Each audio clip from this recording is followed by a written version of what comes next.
अस्सलामुअलैकुम। ये मेरे पास अभी एक कस्टमर मोबाइल लेकर आया है नोकिया 105। उसका कहना है कि जब मैं कॉल मिलाता हूँ तो आवाज़ कट कट कर आती है। बाज़ औक़ात सिग्नल्स बहुत कमज़ोर हो जाते हैं। बाज़ औक़ात कॉल ऑटोमेटिकली कट जाती है।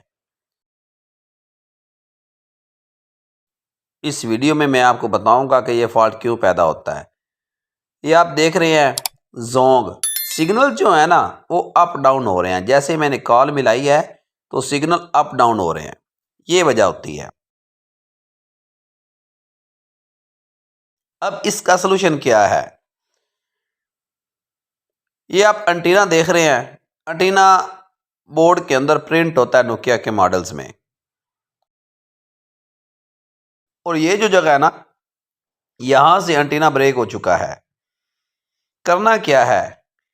ये जो ट्रांसमीटर के अंदर पॉइंट जा रहा है, इसको इस्तेमाल करना है।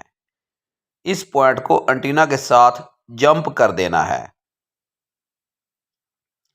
जंप करने के लिए जंपर वायर को डबल करना है। ये जिस तरह आप देख रहे हैं मेरे पास जंपर वायर है, इसको नीडल के ज़रिए डबल कर लेना है।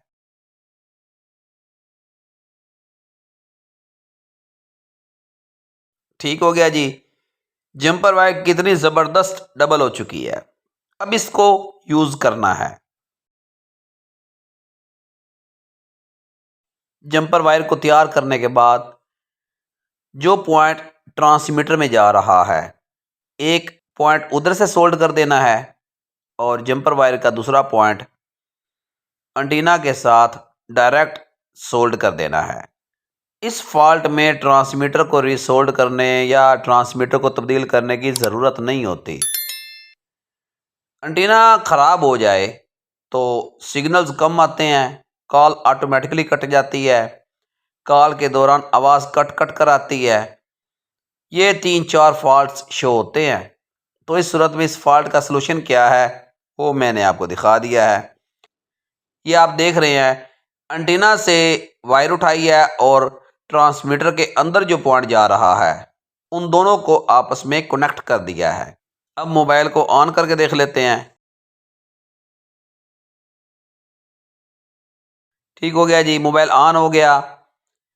कस्टमर का कहना है कि कॉल मिलाऊं तो सिग्नल्स वीक होते हैं। ये देखिए मैंने हेल्पलाइन मिलाई है और ये सिग्नल फुल हैं। अब इसके सिग्नल्स कम नहीं हुए। इसका फॉल्ट हल हो चुका है।